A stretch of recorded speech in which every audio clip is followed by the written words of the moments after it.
بسم اللہ الرحمن الرحیم۔ السلام علیکم، میں ہوں احسن خان اور میرے یوٹیوب چینل ایجوکیٹر احسن خان پہ آپ کو خوش آمدید۔ آج کے اس ویڈیو میں ایک اور لیکچر کے ساتھ حاضر ہوں اور اس میں ہم اپنا جو سیریز چلا رہے ہیں ایجوکیٹر جاب کے کمپیوٹر سائنس کے گریجویٹس کے لیے جو پریپریشن سیریز جو شروع کی ہے، تو آج کا جو ہمارا ٹاپک ہے وہ ہے جنریشنز آف کمپیوٹر۔ تو جنریشنز آف کمپیوٹر مختلف دور میں مختلف قسم کے کمپیوٹرز اور مختلف قسم کی جنریشن چلتی آئی ہیں۔ لاسٹ ویڈیو میں نے آپ سے ڈسکس کیا تھا ہسٹری آف کمپیوٹر، تو آج کی جنریشن کے حوالے سے بات چیت ہوگی اور فرسٹ جنریشن کے جو کمپیوٹر ہیں وہ ہمارے سٹارٹ ہوئے تھے 1942 سے اور یہ چلے تھے 1955 تک۔ اب ان میں جو یوز کیے گئے تھے وہ سب سے پہلے استعمال ہونے والے تھے یونیورسل آٹومیٹک کمپیوٹر۔ ان میں استعمال کی گئی تھی ویکیوم ٹیوب جو کہ گلاس سے بنی ہوئی تھی اور یہ اس ٹائم پہ الیکٹرانک سگنلز اور ان کو کریٹ کرنے اور ان کو ایمپلیفائی کرنے کے لیے استعمال ہونے والی ڈیوائس تھی۔ ان میں استعمال کی جانے جو لینگویج تھی وہ مشین لینگویج تھی۔ مشین لینگویج جو ہوتی ہے وہ 0 اور 1 کے فارمیٹ میں ہوتی ہے جس کو کمپیوٹر انڈرسٹینڈ کرتا ہے۔ آج کل جو لینگویجز استعمال ہو رہی ہیں وہ ہائی لیول لینگویجز ہوتی ہیں۔ کمپیوٹر کے پاس 3 طرح کی آج کل لینگویجز ہیں، ایک ہائی لیول لینگویج ہے، ایک لو لیول لینگویج ہے اور ایک مشین لینگویج۔ اگر تو ہم ہائی لیول پہ کام کر رہے ہوں یا لو لیول پہ کام کر رہے ہوں، کمپیوٹر اس کو پہلے مشین لینگویج میں کنورٹ کرتا ہے، یعنی کہ 0 اور 1 کے فارمیٹ میں، بائنری فارمیٹ میں، اور پھر اس کو ایگزیکیوٹ کرتا ہے۔ تو فرسٹ جنریشن کے جو کمپیوٹر تھے ان کو ڈائریکٹلی مشین لینگویج ہی پرووائڈ کی جاتی تھی، انسٹرکشن جتنی بھی ہوتی تھی وہ ساری مشین لینگویج میں ہوتی تھیں۔ پھر اس کے بعد آتے ہیں کہ میگنیٹک ڈرمز جو استعمال کیے جاتے تھے اسٹوریج کے لیے اور ان پٹ کے لیے پنچ کارڈ استعمال کیے جاتے تھے اور یہ بیچ پروسیسنگ بیس پہ کام کرتا تھا۔ بیچ پروسیسنگ سے مراد کہ کمپیوٹر کے پاس جتنی بھی جابس آتی تھیں وہ 1 بائی 1 ان کو ایگزیکیوٹ کرتا تھا۔ جاب 1 سٹارٹ کی، اس کو کمپلیٹ کیا، پھر اس کے بعد نیکسٹ جاب اس کو کمپلیٹ کیا اور پھر اس کے بعد نیکسٹ، تو اس طرح یہ چلتا رہتا تھا۔ پھر اس کے بعد کہ یہ کمپیوٹر جو ہوتے تھے وہ کسی اسپیسیفک پرپس کے لیے استعمال ہوتے تھے، جیسا کہ آج کل کے کمپیوٹر جن میں ہم ہر طرح کا کام کر سکتے ہیں، جیسے کہ اگر کوئی مووی دیکھنی ہو، گیم کھیلنی ہو، کوئی آفس ورک کرنا ہو یا کوئی سیمولیشن کرنی ہو، یہ سارے کام ہو سکتے ہیں۔ لیکن اس ٹائم کا جو کمپیوٹر تھا فرسٹ جنریشن کا، وہ جس پرپس کے لیے بنایا جاتا تھا صرف اسی کے لیے استعمال ہوتا تھا اور ان میں جو ان کا بیسک ایم ہوتا تھا وہ سائنٹیفک پرپز اور ریسرچ پرپز کے لیے استعمال ہونے والے کمپیوٹر بنائے جاتے تھے۔ ان میں کچھ ایڈوانٹیجز جس طرح کے اس ٹائم پہ جو ہمارے پاس ڈیوائس اویلیبل تھی الیکٹرانک سگنلز کے لیے وہ صرف ویکیوم ٹیوب ہی تھی، اور ویکیوم ٹیوب جو کہ استعمال کی جاتی تھی اس میں کچھ ڈس ایڈوانٹیجز بھی تھے، وہ ہم آگے ڈسکس کریں گے۔ اور اس میں جو ڈیٹا کیلکولیشن کیپیبلٹی تھی وہ ملی سیکنڈز تھے۔ اب ڈس ایڈوانٹیج کی اگر بات کی جائے تو یہ ویکیوم ٹیوب والا کمپیوٹر یعنی کہ فرسٹ جنریشن کمپیوٹر کافی زیادہ بڑا ہوتا تھا سائز میں اور یہ زیادہ انرجی کنزیوم کرتا تھا، اور جیسے ہی یہ زیادہ انرجی کنزیوم کرتا تھا ویسے ہی ہیٹ بھی پروڈیوس کرتا تھا، اور اس میں ریلائبلٹی فیکٹر کافی زیادہ ڈسٹرب ہوتا تھا زیادہ ہیٹ پروڈیوس ہونے کی وجہ سے، کہ ویکیوم ٹیوب بہت زیادہ فریکوینٹلی جل جاتی تھیں یا پھٹ جاتی تھیں، تو ان کو ایئر کنڈیشننگ ریکوائرڈ ہوتی تھی۔ اب اس کے بعد اس کو کانسٹنٹلی مینٹیننس ریکوائرڈ تھی اور اس میں پورٹیبلٹی کا ایشو بھی کافی زیادہ تھا، اور اس کی کمرشل پروڈکشن بھی بہت زیادہ کاسٹلی تھی اور کمرشل یوز بہت لمیٹڈ تھا اور low speed, limited programming capabilities اور مشین لینگویج یوز کی جاتی تھی۔ یہ ناٹ ورسٹائل کا مطلب یہ میں پہلے بھی آپ سے ڈسکس کر چکا ہوں کہ جس پرپس کے لیے کمپیوٹر بنایا جاتا تھا صرف اسی پرپس کے لیے استعمال ہوتے تھے، اس کے علاوہ باقی کام اس پہ نہیں ہوتے تھے۔ جیسے کہ کسی سائنٹیفک پرپس کے لیے بنایا گیا تو اس پہ ہم کوئی مووی یا ڈرامہ یا کوئی سیمولیشنز یا کوئی آفس ورک نہیں کر سکتے تھے، جس کام کے لیے بس وہی کیا جاتا تھا۔ فالٹ ریٹ کافی زیادہ تھا اس میں۔ اس کے بعد آتے ہیں سیکنڈ جنریشن کمپیوٹر جو کہ 1955 سے 64 تک تھے۔ ان میں جو ٹرانزسٹر استعمال کیے جاتے تھے، transistor is a small device that transfer electronic signal across a resistor. Transistor was used in the computer by 1956 in second generation computer. ان میں اسمبلی لینگویج استعمال کی جاتی تھی اور ہائی لیول لینگویج بھی انٹروڈیوس کروائی گئی تھی۔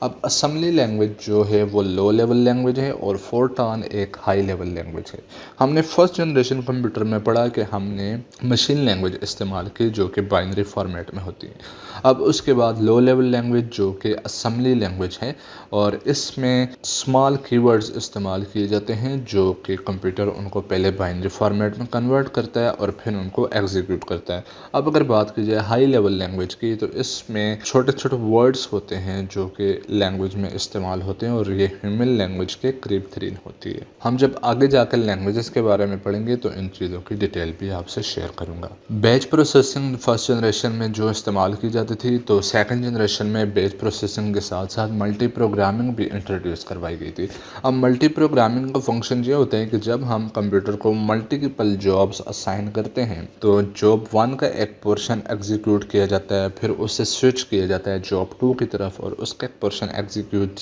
کیا جاتا ہے اور پھر اس سے نیکسٹ جاب کی طرف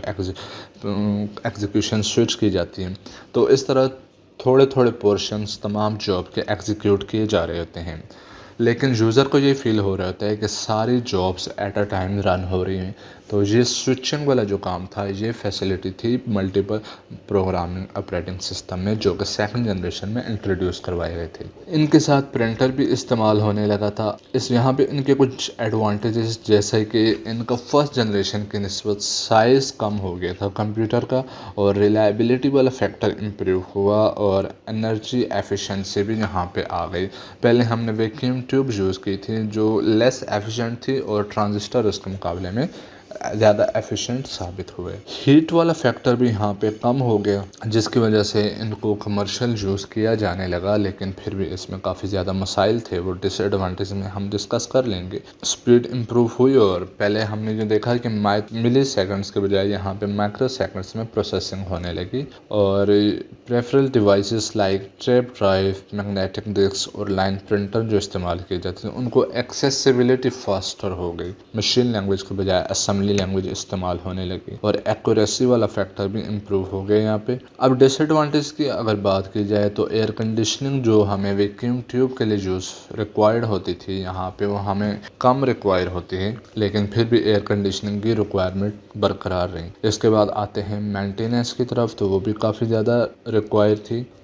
کمرشل پروڈکشن اس میں ابھی بھی ڈیفیکلٹ ہے اور یہ کمپیوٹر بھی اسپیسیفک پرپس کے لیے استعمال ہوتے تھے اور کافی کاسٹلی تھے اور ناٹ ورسٹائل تھے۔ ان پٹ کے لیے پنچ کارڈ استعمال ہوتا تھا۔ اب اس کے بعد آتے ہیں تھرڈ جنریشن کمپیوٹر جو کہ 1964 سے سٹارٹ ہوئے اور 1975 تک رہے۔ جیک کیبلی developed the integrated circuit in 1958 and integrated circuit combined 3 electronic components onto a small silicon disk. Scientists later managed to fit even more components on a single chip called a semiconductor. اب انہیں semi conductor کو استعمال کرتے ہوئے third generation computer بنائے گئے جن میں ٹرانزسٹر کے بجائے انٹیگریٹڈ سرکٹ استعمال ہوتے تھے جس کی وجہ سے کمپیوٹر کا سائز کافی سمال ہوا اور کافی سمال سائز کی وجہ سے ان میں آپریٹنگ سسٹم اور گرافیکل یوزر انٹرفیس انٹروڈیوس کروایا گیا۔ اس میں ہائی لیول لینگویجز بھی مزید انٹروڈیوس کروائی گئی، جس طرح ہم نے سیکنڈ جنریشن میں پڑھا تھا کہ فورٹران ہائی لیول لینگویج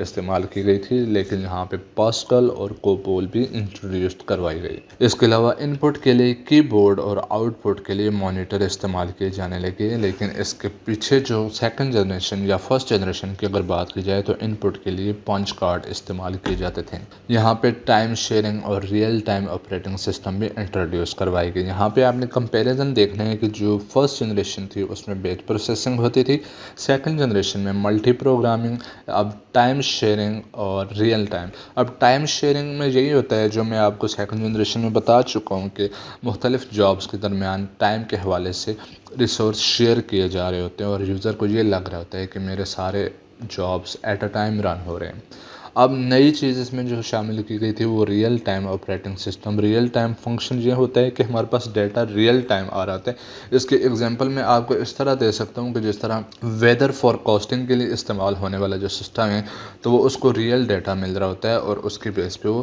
کیلکولیشن یا پروسیسنگ کر رہے ہوتا ہے، یا ایئر کرافٹ میں استعمال ہونے والا سسٹم اس کو ریئل کیلکولیشنز کے لیے ڈیٹا مل رہا ہوتا ہے۔ اور اس کے علاوہ اور بھی کافی ساری اس طرح کی چیزیں ہیں۔ اگر ہم بات کریں اگر ہم بات کریں اس پہ تو کافی لمبی ڈسکشن ہو جائے گی، لیکن لیٹر آن جب ہم آپریٹنگ سسٹم پہ جائیں گے تو ریئل ٹائم آپریٹنگ سسٹم پہ ڈیٹیل میں بات ہوگی۔ یہاں پہ ڈیٹا مینجمنٹ اور آٹومیٹک انڈسٹریل کنٹرول بھی انٹروڈیوس کروا دیے گئے۔ اب کچھ ایڈوانٹیجز جو آپ یہاں پہ دیکھ سکتے ہیں۔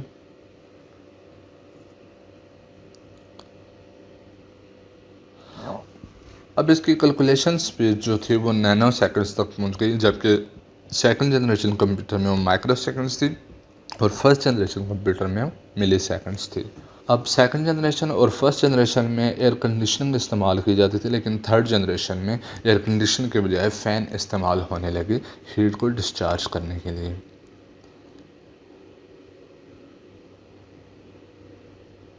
اور اس میں سب سے بڑا جو فیکٹر تھا وہ جرنل پرپس تھا۔ اب سیکنڈ جنریشن یا فرسٹ جنریشن کے کمپیوٹر ناٹ ورسٹائل تھے، وہ اسپیسیفک پرپس کے لیے استعمال ہوتے تھے، لیکن تھرڈ جنریشن کے کمپیوٹر جنیرک تھے، ان میں جرنل پرپس اپلیکیشن بھی یوز ہو سکتی تھیں۔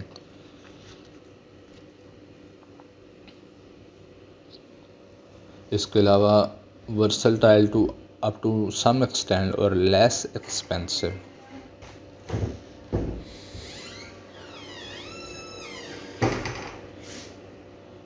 یہاں پہ ماؤس اور کی بورڈ استعمال کیے گئے ان پٹ کے لیے۔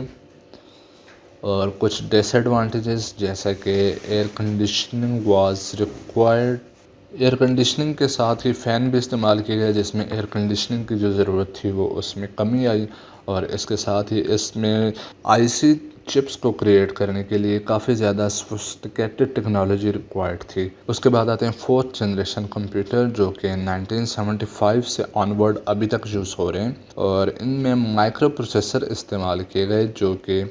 مائکرو پروسیسر ایک ایڈوانس فارم ہے انٹیگریٹڈ سرکٹس کی، جس میں کافی زیادہ تعداد میں انٹیگریٹڈ سرکٹس استعمال ہوتے ہیں اور ان کا سائز کافی زیادہ ریڈیوس ہو گیا۔ ان میں semiconductor memories like RAM, ROM اور میگنیٹک سٹوریج کافی زیادہ پاپولر ہوئی،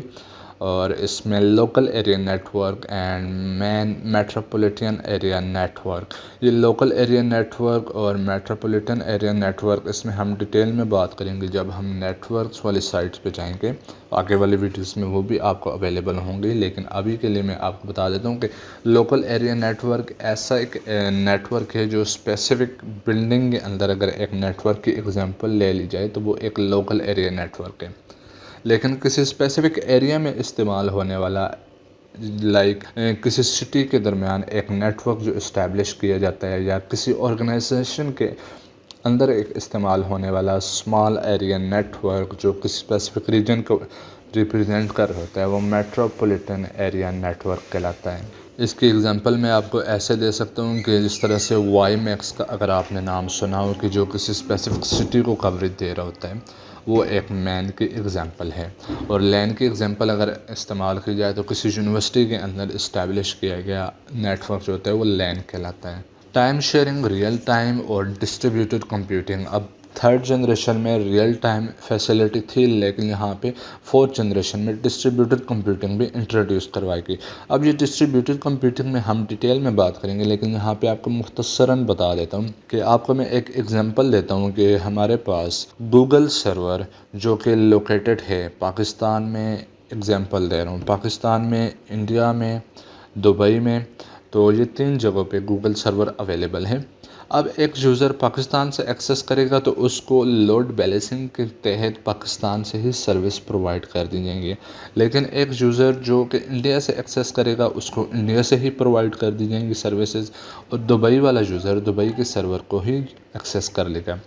اب تینوں یہ سرور آئیڈینٹیکل سروسز پرووائڈ کر رہے ہوتے ہیں، لیکن ان کی سٹوریج، ان کی پروسیسنگ وغیرہ جو ہے وہ ریجن وائز ڈسٹریبیوٹ کر دی جاتی ہے، جس کا فائدہ یہ ہوتا ہے کہ ہمارے کافی ساری نیٹ ورک ٹریفک لوڈ کم ہو جاتا ہے، اور ہمیں اچھی facility with in minimum time مل رہی ہوتی ہے۔ لیکن اس کے برعکس اگر سینٹرلائز کی بات کی جائے، جو ڈسٹریبیوٹڈ کمپیوٹنگ کے اپوزٹ جو چیز ہے وہ سینٹرلائزڈ ہے، اس میں یہ ہوتا ہے کہ ایک ہی سرور کسی ایک ریجن میں بنا دیا جاتا ہے اور ورلڈ وائڈ سارے یوزر اسی کو ایکسیس کر رہے ہوتے ہیں، تو اس میں ٹریفک لوڈ ورلڈ وائڈ کافی زیادہ ہو جاتا ہے، اور اس میں سروس بھی متاثر ہوتی ہے کہ اگر ہمارا سرور جو کہ دبئی میں پڑا ہوا ہے، تو پاکستان والے بھی دبئی کے سرور کو ایکسیس کریں گے، انڈیا والے بھی دبئی کے سرور کو ایکسیس کریں گے، اور دبئی والے خود بھی دبئی کے سرور کو ایکسیس کریں گے، تو وہ ساری کی ساری ٹریفک خواہ مخواہ میں دبئی جا رہی ہوگی۔ تو ڈسٹریبیوٹڈ کمپیوٹنگ کیا ہوتی ہے کہ وہ ریجن وائز ڈسٹریبیوٹ کر دی جاتی ہے، اور گرافیکل یوزر انٹرفیس کو یہاں پہ امپروو کیا گیا ہے۔ اس کے کچھ ایڈوانٹیجز،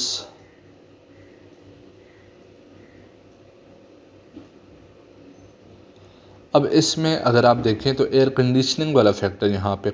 ختم ہو گیا ہے، اب صرف فین سے ہی کام چل جاتا ہے یہاں پہ، اور جو اس کے پروسیسنگ تھی وہ بلینز پر سیکنڈ میں چلی گئی ہیں۔ فرسٹ جنریشن میں ملی سیکنڈز پروسیسنگ تھی، سیکنڈ جنریشن میں مائکرو سیکنڈز، تھرڈ جنریشن میں نینو سیکنڈز، لیکن فورتھ جنریشن میں اگر بات کی جائے تو اس کی پروسیسنگ کیپیبلٹی جو ہے وہ بلینز میں چلی گئی ہے، 1 billion per second processing speed یہاں پہ مل رہی ہے۔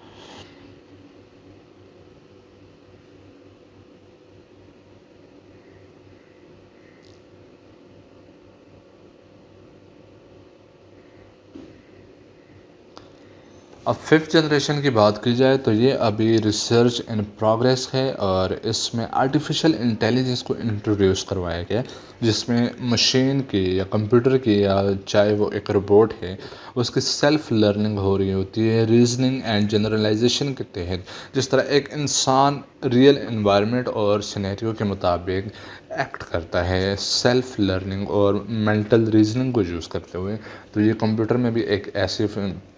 انٹیلیجنس انٹروڈیوس کروائی گئی ہے کہ وہ ایک عام انسان کی طرح ری ایکٹ کر سکتا ہے۔ اب اس میں computer machine like robot will be able to manipulate human language, یہ ہیومن لینگویج کو بھی مینیپولیٹ کر سکتا ہے، یہ اس کو انڈرسٹینڈ کر سکے گا اور اس کو رسپانس بھی کر سکے گا جیسے ایک عام انسان کسی دوسرے انسان کو رسپانس کرتا ہے۔ اور اس کی جو مین برانچز ہیں وہ مشین لرننگ اور ڈیپ لرننگ ہیں۔